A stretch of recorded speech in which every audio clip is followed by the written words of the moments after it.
Welcome everyone to RSPB The Lodge, their headquarters in near Sandy in Bedfordshire.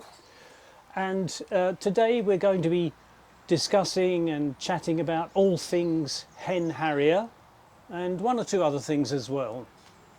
Now I'm very pleased to say I have with me Jenny Shelton. Hello. Thank you for coming, Jenny, who's Pleasure. a member of the investigations team at RSPB here at the Lodge. And she and I are both members of Hen Harrier Action, and we're going to talk about the plight and the beauty of hen harriers. So let me begin, if I may, by asking you, Jenny, how did you get to where you are now, involved with RSPB and Hen Harrier Action? What led you to this place? Well, it's a career path that I suppose you would never think of when you're a child. So I've always really been interested in birds. That was sparked by my parents and my grandparents as well. And I followed that route through the communications angle. I did an English literature degree, and then I ended up here at the RSPB communicating stories about birds. And then a few years ago, I sort of specified in raptors, so working for the investigations team and being able to communicate the fantastic work that they do. Excellent, yes, and we're very pleased that you did. So in terms of Hen Harrier Action, what brought you to be part of that?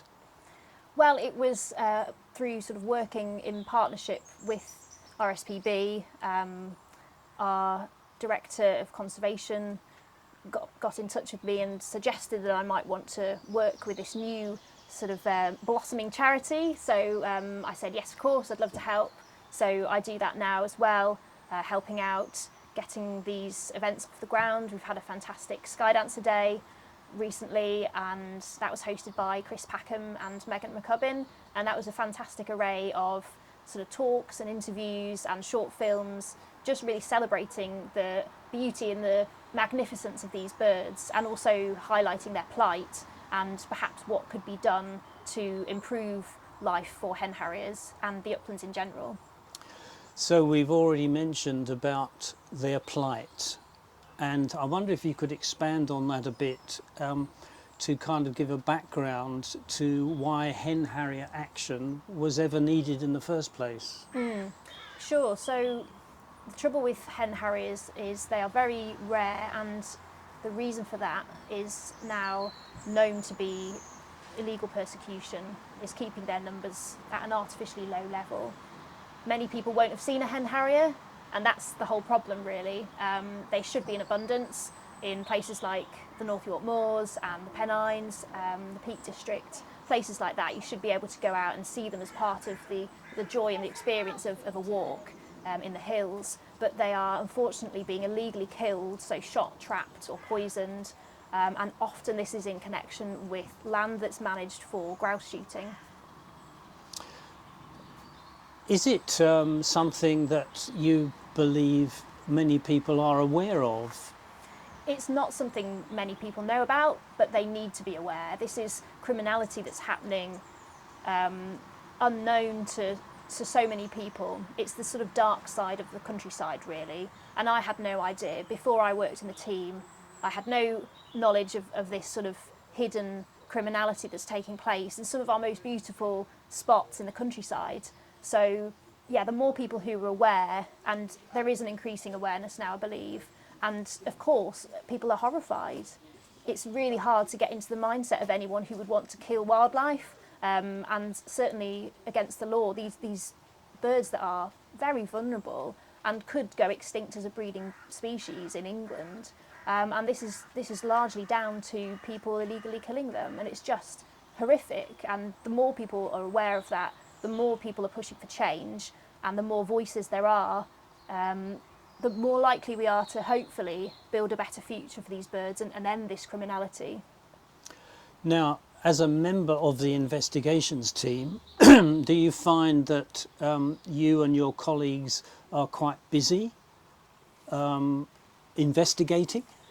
Yes, so the team that I work in has about half a dozen field workers and they're out on the hills following up intelligence reports. So members of the public will call us if they see anything untoward. They might report a dead bird of prey in suspicious circumstances, and this is really vital information for us. So that helps us direct our staff, and they will go out filming and trying to gather evidence of these crimes that are taking place. And unfortunately, they are very busy. In spring especially, they have been rushed off their feet really, following up reports of birds that have been trapped or shot, and it's really horrific. I mean, sometimes I take a step back, and because we're so used to seeing this, but actually it's terrible. We're so used to seeing these images of birds. My colleagues will come back with stories they've found a dead red kite next to a poison bait, for instance, and they've maybe put a camera in on a nest of a peregrine, and then they've reviewed that footage, and a trap has been laid at the nest, and the peregrines come in, been trapped, and of course the nest has failed on grouse moors, and it's just eye-opening, and it's horrific images to see. But yes, unfortunately they are busy, but it's a job that we all wish we didn't have to do. Okay, so I'm out in the countryside, perhaps in the moorland districts of Derbyshire or Yorkshire or Scotland, and I've not had the chance to yet see a hen harrier. What am I looking for?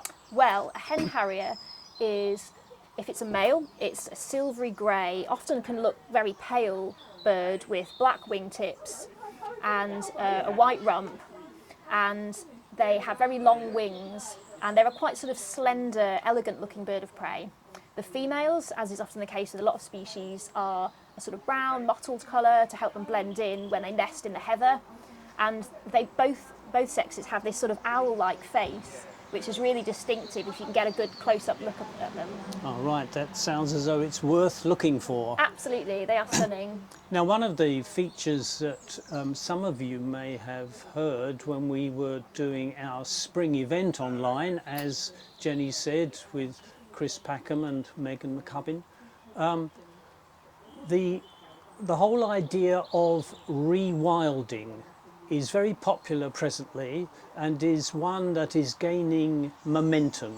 So can you fill us in a little bit about what is this concept of rewilding? Sure. So rewilding is quite a broad term, and it can be interpreted in many different ways. It's in a nutshell, it's bringing things back to a more natural state of being in the countryside. It's bringing those habitats back to a sustainable, and it's encouraging biodiversity as well. So, for instance, here at the lodge, we are restoring the heathland habitat. There's not much lowland heath in the country, but this is one of the really good sites for it. So we've recently brought in some Dartmoor ponies, and they are helping nibble away at the scrub to try and keep that at the right level, get rid of some of the birch trees, and we've got rid of some of the conifers as well. A lot of upland and lowland places like this have conifer plantations, which aren't really sort of natural species that you would find in these places. So we'd sort of replant the more native things like oak. And yeah, just trying to restore these habitats to how they might once have been. There's a lot of work going on in Geltsdale at the moment. Again, changing the grazing regimes. Instead of heavily grazed pastures where there are lots of sheep, it's been replaced by a few cows, and I think that creates a better mosaic of habitats to benefit a wider range of species.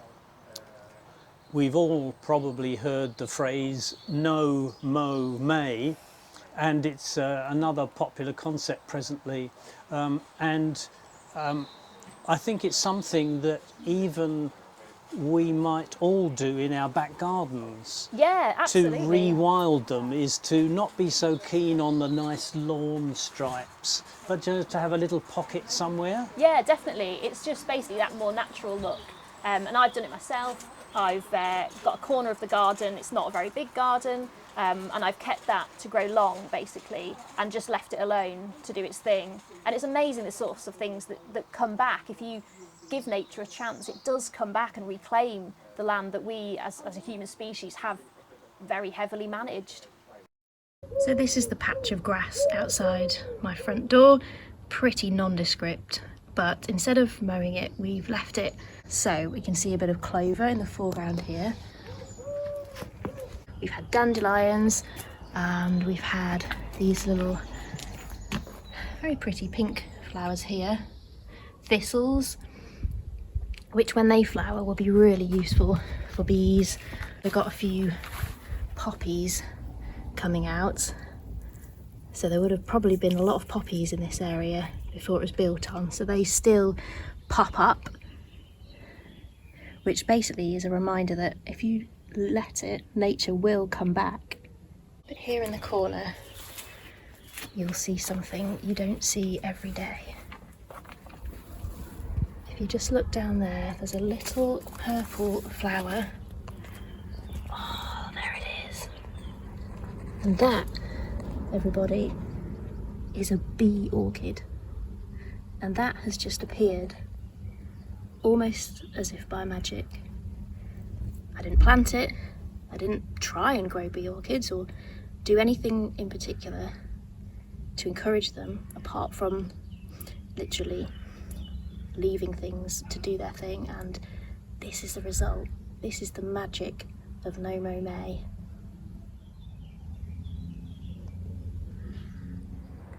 And here's the back garden. Giant clover. And wait for it, here's the flower. Whoa, how cool is that? So I'm really chuffed with how that's all turned out. And yesterday I spent a lovely day in the garden watching a holly blue butterfly. We've had things like orange tip butterflies visiting as well. Lots of bees, which I'm trying to identify. I'm not very good at my bees. But yeah, there's lots going on, lots of life. So that feels really nice. So I hope you get to enjoy your gardens too. So do you need an acre? No, not at all. I wish I had an acre. Yes. I've got a small garden in a sort of very new development, really. Probably very similar to many other people's gardens. And there's so much you can do, even with a small bit of space. So it's definitely worth thinking about. What about a balcony? Yeah, absolutely. What can you do? What could you do on a balcony? It's made of concrete or wood or something. What Yeah. can you do? You could definitely put up bird feeders, and you could plant some sort of native shrubs or herbs or something like that, which might attract bees. So you could end up with this tiny sort of mini ecosystem just on your balcony. And it gives you so much joy as well. That's what I've found, bringing nature back to your doorstep and then being able to watch it and identify all the species is just lovely. And even on a balcony, I can suggest to you that one of the key features is to have anything that contains water. Yes. I've got a little plastic box which I have as a kind of mini pond, not on a balcony because I don't have a balcony, but anyone can put up flower pots and so on the smallest space, and have a plastic box with some bricks in it that enable the birds to sit just outside the water, and they can drink and bathe. So possible whether you live, as I do, in East London or whether you live in the middle of the countryside. Start from where you are. Bit of rewilding can do wonders for nature. Absolutely. Yes. Well, thank you for watching, everyone. Thank you, Jenny, for your contributions this morning. It's been a pleasure. Been really interesting.